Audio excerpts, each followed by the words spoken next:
And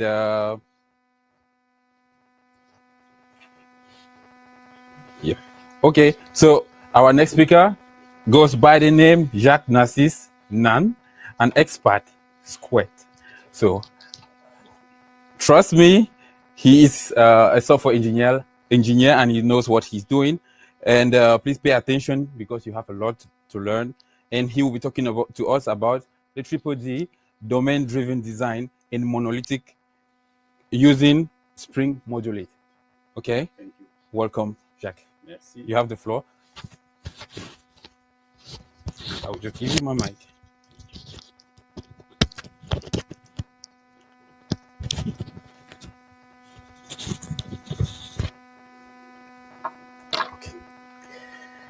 C'est OK, merci. Et bonsoir à tout le monde. Je pense qu'après les différents présentateurs qui se sont succédés, qui ont mis la barre assez haute, j'espère être à la hauteur. Et je pense que c'est toujours bien d'avoir quand même devant soi un auditoire visible, quoi, contrairement à ceux peut-être qui sont dans leur petit bureau. Alors, mon écran est déjà partagé. Ah, vous voyez mon écran? J'ai dit mon écran. Si.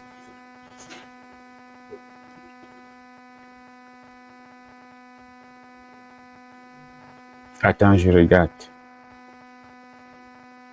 Ok, je le fais.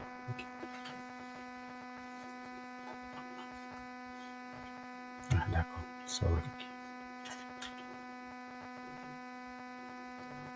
Sorry. Ok, merci. J'espère que c'est assez clair. Donc, nous avons un thème, on va dire, assez volumineux, assez costaud, mais nous allons essayer quand même en 20-25 minutes de dire l'essentiel. Donc, le but ici, c'est surtout à la fin de vous présenter une autre façon de faire les applications monolithiques avec Spring Modulate. Alors, déjà pour me présenter, Jacques Narcisse, je suis ingénieur informaticien et généralement ma stack technique tourne autour de tout ce qui est Java, Sprint. C'est vrai, j'ai beaucoup travaillé aussi avec l'écosystème Java, les EJB et tout ça. Aujourd'hui, je fais du front avec Angular, mais j'ai aussi fait du front avec JSF. Ça fait pratiquement 10 ans que je suis dans le domaine. Aujourd'hui, je travaille comme consultant full stack chez Adservio. Bon, il y a Oracle qui a dit que je suis expert, Broadcom aussi. Bon, j'espère que les gens auront le temps de le confirmer avec le temps, quoi. Alors, pour replacer un peu le contexte, ici, là, on s'inscrit dans le cadre d'un projet, généralement, qu'on commence from scratch. Ça veut dire qu'on part de zéro. Parce que généralement, quand il y a un projet qui est déjà existant, pour nous qui allons à mission chez les clients, quand vous trouvez une plateforme, quelque chose qui est déjà là, ce que vous avez à faire, c'est de comprendre ce qui est déjà fait, ce qui existe, d'essayer de vous adapter, de vous intégrer. Mais quand vous voulez partir de zéro, c'est parfois là que les choses sont un peu plus compliquées parce qu'il y a tellement de facteurs qui doivent être pris en compte. Surtout, c'est un projet qui se veut assez costaud, un projet qui se veut durer dans le temps. Il y a beaucoup de paramètres, des contraintes budgétaires, bref, problèmes d'architecture, les choix techniques. Il y a pas mal de choses, pas mal de décisions qui doivent être prises. Mais une chose que le Domain Driven Design nous rappelle, c'est que le métier doit être placé au centre de notre conception. Parce qu'à la fin, il faut qu'on soit clair, peu importe combien nous sommes techniques, peu importe combien on sait coder, peu importe combien on aime bien faire nos design patterns, mais à la fin, il faut que l'utilisateur final apprécie la solution que nous lui livrons. Ça veut dire qu'il faut que le métier, à la fin, trouve pleinement son compte. Et c'est là que le Domain Driven Design intervient parce que lui, justement, il parle d'une conception pilotée par le domaine. Vraiment, le but est que l'ingénieur ou bien le développeur qui va travailler sur la solution, il puisse parler exactement le même langage que les experts métiers. Et à ce niveau, c'est un concept aujourd'hui qui est, je vais dire, en vogue et qui est suffisamment utilisé. La preuve en est que même les grands éditeurs aujourd'hui essayent d'intégrer ce concept-là dans leur framework. Et globalement, le Domain Driven Design nous apporte pas mal de concepts. Ça veut dire que si vous vous lancez aujourd'hui dans un nouveau projet et que vous décidez d'utiliser cette approche pour designer votre solution, il y aura pas mal de vocabulaire que vous allez découvrir. On ne va pas faire une étude sur le sujet, c'est quelque chose d'assez vaste, mais on va vous parler des domaines, ubiquitous language, bref, il y a tout ce vocabulaire que vous voyez et qui généralement à la fin vont se retrouver dans votre cœur de l'application, dans votre métier, dans votre logiciel. Donc ça, c'est important. Alors, on va un peu se placer dans un contexte où on a une application, par exemple, un use case de e-commerce. Généralement, en mettant en place le domaine driver design, on peut facilement ressortir des sous-domaines. Ce serait, par exemple, un sous-domaine. Ici, ça peut faire l'objet d'un module. Peut-être un module qui va gérer nos commandes, qui va gérer nos stocks, qui va gérer les paiements. L'idée, c'est de dire, OK, il faut qu'on sépare suffisamment bien chaque aspect dans un module séparé. L'idée, c'est de ne pas créer une architecture ou un code spaghetti. On va vous parler des domaines events. Ça veut dire que vos domaines pourront émettre des événements. C'est pour ça que j'ai essayé de représenter là quelques événements. Par exemple, une commande a été passée. On a un événement qui viendra de là parce qu'il faut que ce soit propagé vers les autres. Bref, il y a pas mal de concepts comme ceux-là qui peuvent émerger. Alors, une fois qu'on a fait notre étude, on a essayé de ressortir tous les sous-domaines qui sont dans nous, parce que notre domaine principal, et c'est le e-commerce, on a pas mal de sous-domaines qui doivent entrer en jeu, qui doivent être pris en compte. Généralement, lorsqu'on quitte de notre étude, l'un des problèmes qui se pose, c'est OK, il faut qu'on développe, parce qu'il faut qu'on se rende compte que le domaine driver design n'est en rien lié avec l'architecture que vous allez utiliser après pour développer, pour implémenter. Lui vous permet à étudier, à bien découper votre système, à avoir tous les contours de ce que vous allez mettre en place. Mais après, au niveau architecture, c'est à vous de faire le choix. Et sur ce point, on a pas mal de choses qui se présentent à nous. On peut faire du monolithique, on peut aller vers Event Driven Architecture, on peut faire des microservices. Il y a pas mal de possibilités. Et généralement, la plus grande tendance, lorsqu'on a des systèmes assez gros, assez costauds, assez volumineux aujourd'hui, c'est de se diriger vers des microservices. Parce qu'on estime que aujourd'hui, c'est un peu ce qui est, si on veut pas facilement améliorer la scalabilité et tout ce qui va avec. Mais cependant, on va essayer d'apprécier ce tableau que nous avons au niveau du choix de l'architecture. On a essayé là comme ça de faire un peu quelques rapides comparaisons des différentes architectures que nous avons, du monolithique, les microservices, ainsi de suite. Et on peut remarquer que c'est le monolithique qui a pratiquement deux cases ouvertes, ça veut dire en termes de rapidité de mise en œuvre, en termes même de simplicité de déploiement. Et c'est parce que le monolithique avait des problèmes de scalabilité et de maintenance qu'on a forcément cherché à aller vers d'autres choses, parce qu'aujourd'hui, quand même, avoir une application qui est utilisée par 1 million, 2 millions, 3 millions de personnes, c'est assez costaud. Il faut qu'on trouve le moyen de gérer la complexité, les montées en charge et tout. Et ça a fait naître pas mal de nouvelles architectures, quoi. Et vous allez remarquer que pendant qu'on essaie d'améliorer l'aspect scalabilité, l'aspect maintenance, forcément, on va perdre sur certains domaines. Ça veut dire qu'en ce moment, commencer un projet, parfois, ça prend plus de temps parce qu'une application que vous développez en monolithique, vous allez plus vite par rapport à quelqu'un qui viendra commencer avec les microservices. Ça fait quand même un sacré boulot, quoi. Sans compter le niveau d'expertise que cela demande. Donc, il y a quand même un niveau de complexité assez élevé. Et à ce niveau, il y a ce blog, vous pouvez le trouver, il y a le lien juste en bas, de Martin Fowler, dans son blog intitulé Monolith Fest, autant pour moi.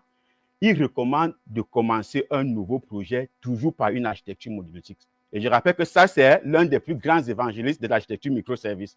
Mais il dit, même si je promeus les microservices, mais quand vous voulez commencer un nouveau projet, commencez monolithique. Et il dira que de par son expérience, chaque fois qu'il a vu des projets microservices qui ont réussi, ils ont commencé par des monolithiques. Mais ceux qui ont commencé directement par des microservices ont fini par avoir pas mal de problèmes dans la suite. Et une autre chose qu'on doit avoir en pensée, c'est il y a un peu le principe Yanni dans le clean code, you aren't gonna need it, ça veut dire que tu n'en as pas besoin. Rien ne te dit même que tu auras vraiment besoin d'avoir tout ce découpage de microservices. Donc, commence comme si tu n'auras même pas besoin de microservices en réalité. Et avec le temps, tu pourras avancer. Il y a ce petit tableau, et ça, je l'ai pris si aussi, il y a une présentation de Victor Rentea. Et là, je vous ai mis sur YouTube, vous pouvez aller, c'est une très belle conférence que je vous invite déjà à suivre. Il faisait un peu ce petit tableau pour montrer que lorsqu'on a du monolithique, on commence très, très vite, quoi. Ça veut dire que très, très vite, on peut commencer à avoir les premières versions de son logiciel par rapport à quelqu'un qui commence par les microservices.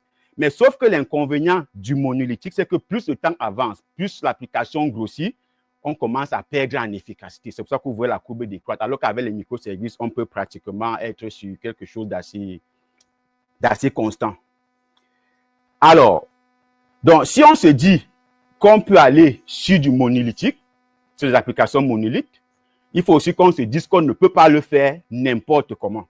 C'est pour ça qu'il y a de nouvelles approches, pas aussi nouvelles que ça, quoi. Mais il y a ce concept de monolithe modulaire qui aujourd'hui est aussi suffisamment répandu et qui est de plus en plus utilisé comme même alternative aux microservices. Et ça, on va essayer de le voir. Et vous allez remarquer qu'au niveau de la scalabilité et de la maintenance, puisque c'est ça le principal problème de nos architectures monolithiques, c'est que lorsqu'on arrive au niveau des monolithiques qui sont modulaires, on peut résoudre parfaitement le problème d'évolutivité. Ça veut dire qu'on peut ne plus avoir affaire à des codes de spaghetti, à ce qu'on appelle le big ball, bref, nos grosses boules de boue, ainsi de suite. Et en ce qui concerne la scalabilité, on a mis là moins douloureux. Ça veut dire que ce sera plus facile pour nous demain de dire même qu'on extrait un module pour en faire un microservice. Parce que ce sera une application monolithique qui n'est pas bien faite. Vraiment, essayer d'isoler des parties de votre application, ce sera assez compliqué, ce sera assez complexe. Et si on prend un peu le cas de notre use case, si on est dans un cas d'application de e-commerce, ça veut dire qu'on peut se retrouver avec une architecture comme celle-ci, mais qui est parfaitement faite dans du monolithique.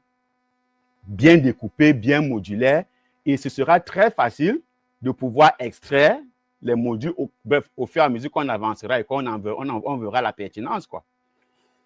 Alors, et toujours dans la même présentation de Victor Inta, il peut faire ce schéma et où il essaie de montrer qu'en réalité, avec un monolithe modulaire, on peut se retrouver dans certains cas, bien évidemment pas dans tout, à des résultats même qui sont parfois meilleurs que ce que les microservices peuvent nous offrir. Il précise bien dans certains cas, donc c'est pas systématique, c'est pas dans tout.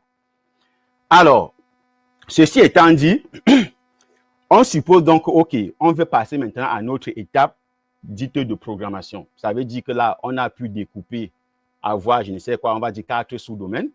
On se dit, OK, il faut qu'on aille vers la phase d'implémentation. Le côté classique dont on avait l'habitude et que moi-même j'ai souvent fait à l'époque, c'est un peu où on voit notre scope. C'était, on crée des dossiers, contrôleurs, entity, repository, service, ainsi de suite, quoi.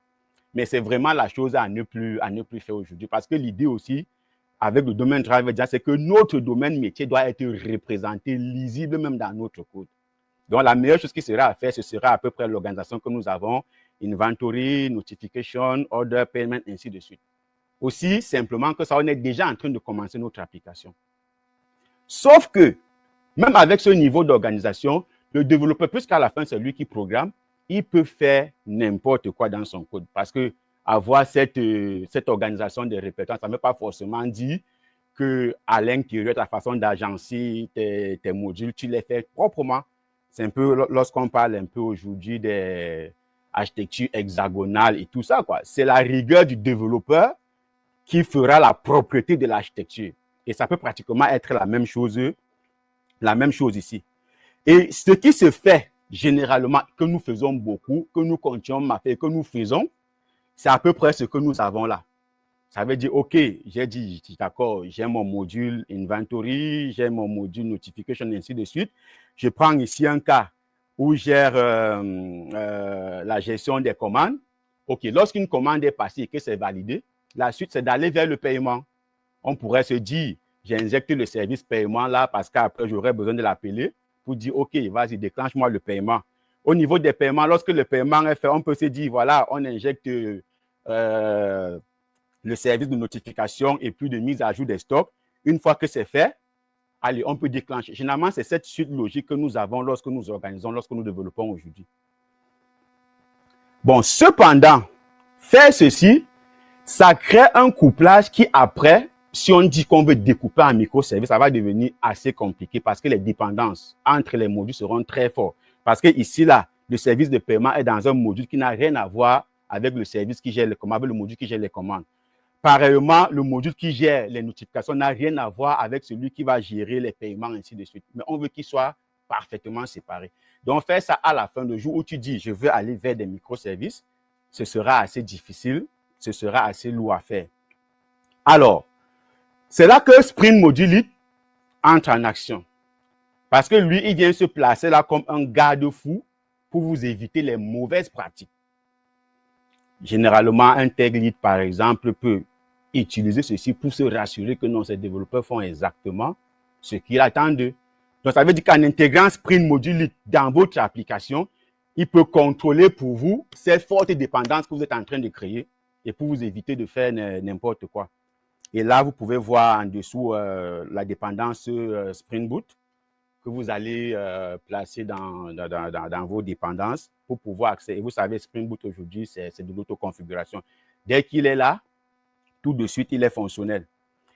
Alors, vous avez vu tout à l'heure dans la diapo précédente, on vous dit que lui, c'est aussi comme d'habitude, hein, Spring, quand il vient avec ses concepts, c'est des opinions. Il les implémente telles quelles. Et avec Spring Module Lead, lui, ce qu'il fait, vous savez, lorsque vous créez un projet Spring Boot, vous avez généralement la classe principale qui contient la notation Spring Boot Application.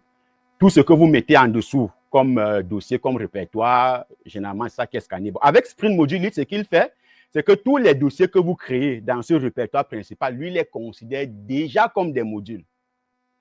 Ça veut dire que vous n'avez pas besoin de configurer, ainsi de suite. À l'intérieur de ces dossiers, ce que vous créez aussi comme répertoire, il va les considérer. Il va déjà permettre de vous éviter certaines interactions qui sont à éviter. Maintenant, lui, dans la pratique, qu'est-ce qu'il fait? Si tu déclares une classe publique à l'intérieur du dossier principal, lui suppose que tu veux l'exposer comme un API. Ça veut dire qu'il y a deux façons pour toi de contrôler cette façon de peut-être de faire des mauvaises injections. C'est de te dire, OK, tu peux déjà mettre la barrière qui est naturelle en te disant que mes classes, c'est porté package. Ils n'ont pas accès à l'extérieur. Ou alors, tu te dis, je les mets dans un sous-dossier. Dès que quelque chose peut être dans un sous-dossier, tu n'as aucun moyen de l'injecter, à moins que tu n'ailles vers d'autres types de configurations. Donc, partant de ce qu'on avait tout à l'heure ici, en faisant ce refactoring, et puis je me dis, bon, ça, c'est les codes que je vais protéger. J'ai créé des sous-répertoires internals.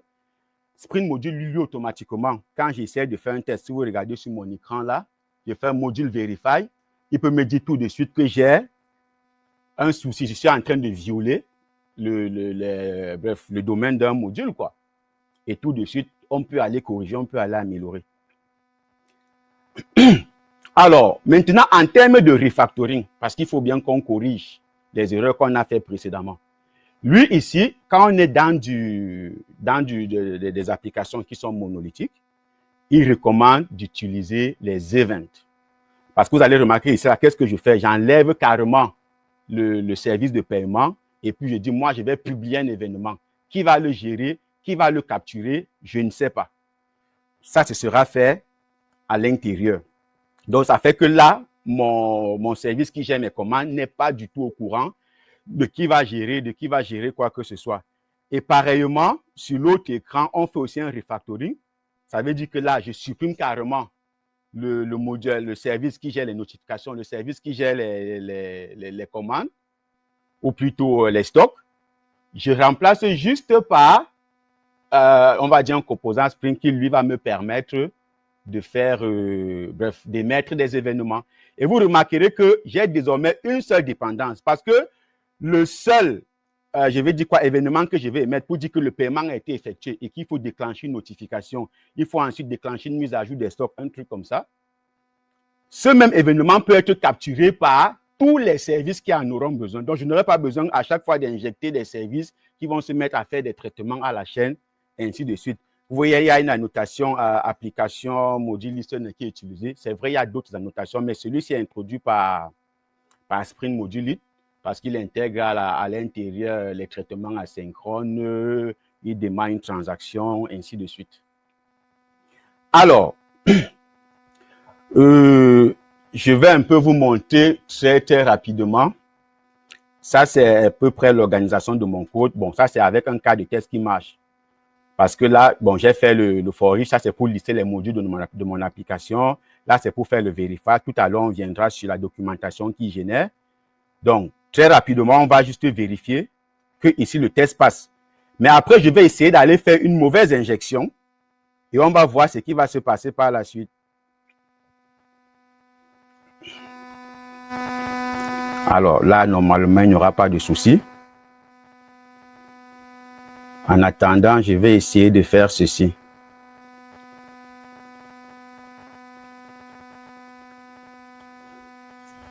Pourquoi il met du temps à s'exécuter?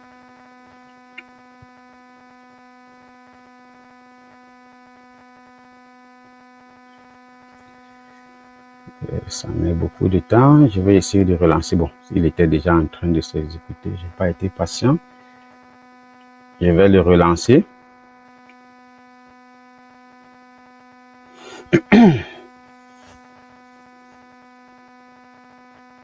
Donc là, il va checker nos modules pour se rassurer qu'il n'y a pas de dépendance mal placée.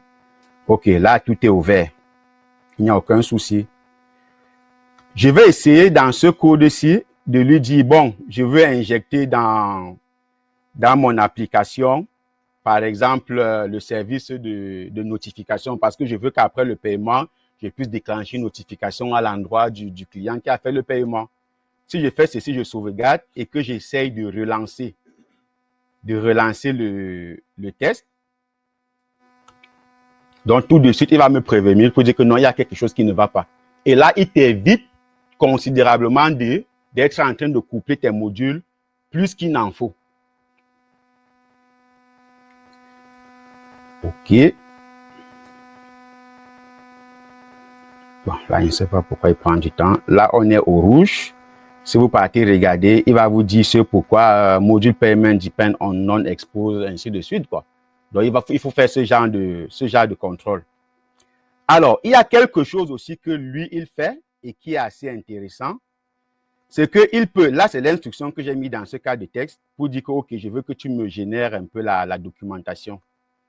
Là, j'ai une doc qu'il me génère et qui peut me permettre de voir exactement quel est le niveau de dépendance ou d'interaction que j'ai entre mes différents modules. OK, là, si on remonte au-dessus, là, il va me montrer que ça, c'est mon application globale. Je peux voir que là, bon, ça, vous voyez ce qu'il me met là. Ça, c'est l'erreur de tout à l'heure. Donc, il est en train de me dire ici qu'il y a une dépendance entre mon service de paiement et mon service de notification. Parce que là, je n'ai pas supprimé l'injection que j'ai faite tout à l'heure. Mais si je pars l'enlever, il va me dire, vous allez voir que désormais, il va pointer uniquement sur DTO pour le service de paiement. Donc là, il est en train de me montrer quels sont mes modules et les interactions que j'ai entre eux. Ça fait que très vite, je peux être alerté si je suis en train de faire des choses proprement ou pas du tout. Et puis, il peut aller dans le détail pour vous montrer à peu près ce que, bref, les dépendances au niveau de chaque module. Alors, si on revient donc sur notre présentation, on va un peu parler des plus de tous les cas. Parce que là, on a par exemple, avec Sprint Module, on a une gestion avancée des événements.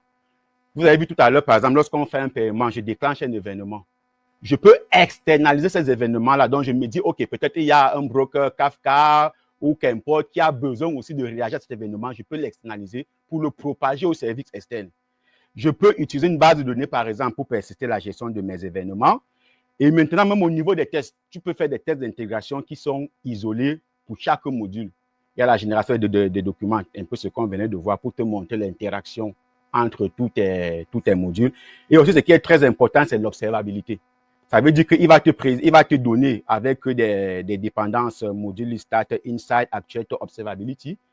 Une fois que tu les mets, tu les configures, il peut monitorer les interactions entre tes différents modules. Donc, lorsque tu es en production, tu peux voir comment tes différents modules interagissent, les événements, et ainsi de suite.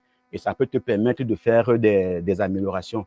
Donc, avec Sprint Module 8 aujourd'hui, on peut faire des applications monolithiques qui sont dans un seul bloc, mais qui sont assez bien découpées et qui vont vous permettre facilement demain de faire des transitions vers des microservices si vous en avez besoin. Et là, vous aurez eu le temps de voir comment vos applications tournent, le niveau de sollicitation, et voir qu'est-ce que vous pouvez vraiment isoler ou pas.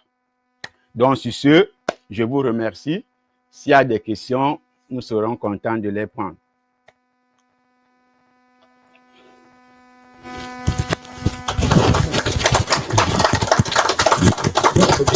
Okay. So thank you very much for your presentation. You can hear me. Okay. So thank you very much for your presentation, and you have some accolades, some appreciations on the online. Thank you. I believe those that are specialists in the field understood what you said. For me, it was mostly gibberish, no problem, but your presentation was very good because I'm not from the field. I'm not the backend developer. Okay. So, any question here? So, you have a question? Just Okay. So okay. it's Well, an inspiration. yes, for sure, for sure. There is a question. J'aimerais savoir comment l'on peut faire pour optimiser les tests d'intégration dans ce module pour garantir l'utilisation des modules tout en maintenant une couverture de tests efficace. Alors, comment est-ce qu'on pourrait faire? Si vous voyez la diapo de tout à l'heure, là, Spring Module, il vous offre ce start. Vous savez, lui, il part toujours du principe que tout chez lui doit être assez facile. Donc, quand vous intégrez ces dépendances Observability, il va vous donner des annotations que vous allez utiliser sur vos classes de test. Lorsque vous êtes dans un module, vous allez décrire la classe de test, vous allez préciser en haut, il y a une annotation bref, qui est relative au test. Et vous allez écrire vos tests comme d'habitude, mais sauf que lui saura les isoler exactement pour vos modules, quoi. Et sur ce plan, je pense que la documentation est assez fournie. Malheureusement, le temps ne nous a pas permis de pouvoir présenter une présentation, je vais dire une démo assez consistante. Mais la documentation est assez riche sur le sujet. Merci. Okay, thank you. Thank I have you. a question. Okay. So, I am a DevOps engineer. Okay. So is it possible, because if for a tech lead has a developer that is working with the code and not respecting the best standard actually, so is it possible to actually automate this testing using Spring modules? For sure. Okay. No problem about that. It is the goal, the main goal of Spring Module. Great. Yes, no problem about that. Thank you very much. Thank you too.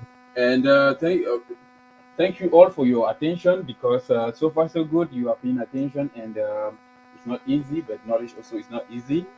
And even harder is being not knowledgeable becomes very harder. If you don't have the knowledge, life becomes hard. So thank you for your attention. Oui.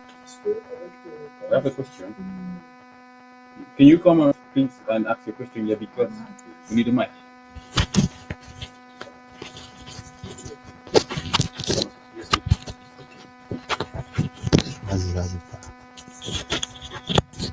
Ok, j'ai une question, c'est que lorsqu'on est dans une architecture microservice, on va devoir créer quoi pour chaque service, on va les déployer séparément dans les instances. Ouais.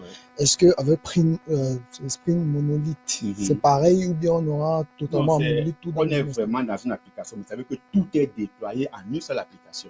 Ok. Mais sauf que tes choses sont assez bien découpées, de manière à ce que demain, si tu veux commencer à isoler vers des microservices, tu peux commencer à les extraire. Ok. Donc, on est vraiment dans une application unique qui est déployée, mais sauf que tu as pris des précautions. Ok. Sachant que demain, si tu commences à avoir des problèmes de performance parce qu'un module est très sollicité, tu peux facilement l'extraire et dire, OK, celui-ci, là, la charge de travail sera assez facile, quoi, parce que tu as bien pris des mesures, on va dire, à l'avance. Donc, tu as une seule application qui tourne, tu n'as pas différents modules qui tournent de façon séparée. Ok, donc en termes d'avantages, c'est un avantage beaucoup plus dans l'architecture pour les développeurs. Oui, bien sûr. Mais si c'est en termes d'infra, où il faut par exemple améliorer peut-être des performances pour la scalabilité, juste peut-être gérer, supposons que tu as le module de paiement, qui est un monolithe, je ne sais pas comment on appelle ça, qui est aussi un module, on va dire module. Qui est un module. Donc si tu veux par exemple optimiser, tu vois, parce que peut-être il y a plus de demandes sur le module de paiement, tu seras obligé de créer en fait. Oui, à ce moment-là, tu vas faire des mises à jour, quoi. Tu vas dire, OK, lui, je l'extrais, mais comme on dit, c'est beaucoup plus simple. Okay. Et à ce moment, tu ne vas extraire les modules que parce que tu as la preuve claire que ça. Voilà, qui tu as sont besoin. sollicités et que ça vaut la peine. Donc, c'est une étape en fait. Voilà, entre c'est une les étape deux. justement. Ok. Même aujourd'hui, c'est que tu as une application qui est faite en monolithique et tu te dis, il faut qu'on aille vers des microservices. Ouais. L'idéal serait déjà de dire, OK, on essaie d'abord de De faire du un modulaire. modulaire. Et puis au fur et à mesure, c'est pour ça que lui, il t'offre, je veux dire, des librairies qui te permettent de contrôler même les interactions entre tes modules. Ok. Donc très facilement, tu as quand même des retours qui te permettent de prendre des décisions plus avisées. Ok. Mais quand tu commences par les microservices, immédiatement, tu peux commencer à découper même des choses qui ne fallait pas découper. Ouais. Voilà, et tu te retrouves parfois avec des des microservices très importants, quoi. Ok, bon, malheureusement pour moi, je suis pas encore développeur Java. Je suis sur tout ce qui est Node.js.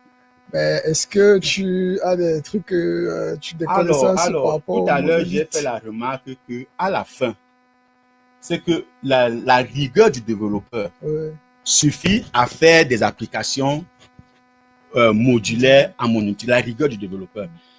Spring Module, lui, il vient avec cet avantage qu'il peut te contraindre. Il peut t'aider à contrôler, à vérifier des choses. Alors que quand tu n'as pas un outil qui t'aide à vérifier, tu peux parfois faire des erreurs. Bien, même si vous êtes en équipe, il peut avoir des égarements, des erreurs. Il n'y a personne pour se rendre compte que, bon, même s'il peut en avoir, mais il pourra toujours avoir qui échappe. Bon, aujourd'hui, dans d'autres domaines, je ne sais pas s'il y a des outils qui permettent de faire la même chose que Spring Module fait. Ok, donc il y a une question. Mais c'était exactement ça l'idée de notre sujet. Il parle de Spring Module peut nous permettre d'implémenter un design DDD dans une architecture. C'est exactement ça le but. Hein. C'était exactement ça. Donc, vous présentez que lorsque vous êtes quitté de votre DDD, vous avez suffisamment bien découpé votre domaine en ayant différents sous-domaines. Rien ne vous oblige à commencer tout de suite vers les microservices, quoi. L'espérance pour qu'en voulant commencer, même comme ça, vous allez parfois perdre plus de temps ou découper même plus qu'il n'en faut. Justement, c'est ça l'objectif avec Spring Module, de vous permettre de faire ce genre de choses. Alors, voici une belle question. J'aimerais savoir pourquoi mettre un module spécifique au DTO. Si je m'en tiens à votre découpage, chaque module devrait... Oui, ça, je suis très d'accord. Mais si tu remarques que ça, c'est un choix que j'ai fait, mais qui peut être discuté. Parce que dans les DTO, j'ai beaucoup plus mis là les événements qui sont propagés ou qui sont partagés entre les différents modules. J'aurais pu mettre chaque événement dans son propre module, mais là, il aurait fallu faire d'autres configs pour dire que, OK, ce service, je l'expose. Ouais, mais là, ce n'est pas intéressant parce que même demain, quand il faudrait que j'isole, puisque lui, cette DTO-là, je l'avais mis dans un module, il va falloir trouver moi. Donc là, je préfère, moi, les événements qui seront partagés, je peux décider de les mettre dans un module qui est carrément ouvert, quoi. Ça fait que demain, il peut être partagé un peu comme dépendance entre les différents modules. Donc ça, c'est un choix qui peut être discuté, qui peut être amélioré. Mais vraiment, l'idée, c'est de se dire que ce qui est événement et qui pourrait être partagé entre les modules, autant mieux que je ne le mette pas directement dans des modules, quoi. Mm-hmm.